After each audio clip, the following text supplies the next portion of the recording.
At a private preview event hosted by Konami, I had the opportunity to check out the multiplayer battle modes and stage editor coming to Super Bomberman R2, a sequel to 2017's Super Bomberman R.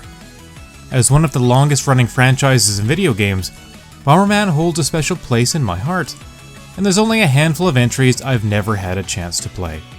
Do the changes in this follow-up make it stand out among its many historical releases?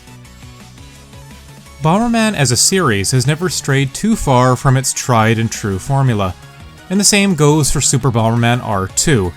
While I can't speak to the story mode in much detail, we were told the brand new castle mode would feature prominently in it, in addition to the types of boss battles seen in Super Bomberman R. I did run through a few castle matches during the event and found it to be fairly promising. Alongside the returning multiplayer options, Standard, Grand Prix, and Battle 64, Castle Mode is reminiscent of Capture the Flag or Fort Knox. Up to 8 players are divided into 2 teams, one defends 3 treasure chests, this number is adjustable though, and the other must retrieve keys scattered about to then seek out and unlock all the chests. To keep things balanced, the defending team would generally consist of a smaller number of members, 1 or 2, maybe 3, while the team on offense would have the greater numbers, and for good reason. The chest protectors are imbued with one of 3 special abilities: a sword slash, a laser shot, or a defensive shield. Collecting power-ups around the map charges up these abilities, which incentivizes both sides to scour the map for pickups. As well, little elemental beings called Elons spawn on the map to further torment the key seekers. And if that wasn't enough, the treasure chest locations are generally well fortified with cannons, conveyor belts, and other obstacles and dangers.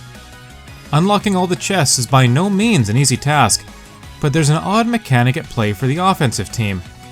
Anyone who successfully unlocks a chest is removed from the match, which is something I truly hope ends up being optional, as having to spectate while your teammates play on, rather than continuing to work with them, is a bit of a drag.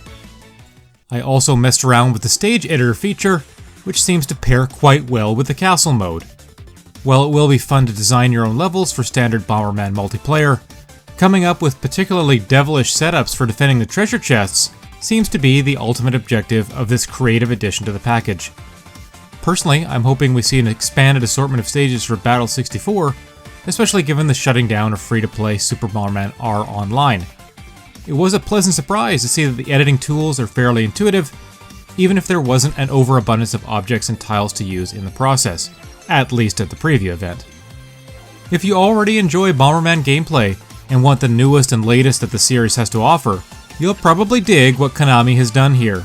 The multiplayer upgrades that come with Super Bomberman R2 are definitely intriguing, and even though it can sometimes be seen as an afterthought, Story Mode's use of the castle variation has me genuinely curious. I also found the new music in this sequel to be an upbeat and energetic upgrade over that of the original game.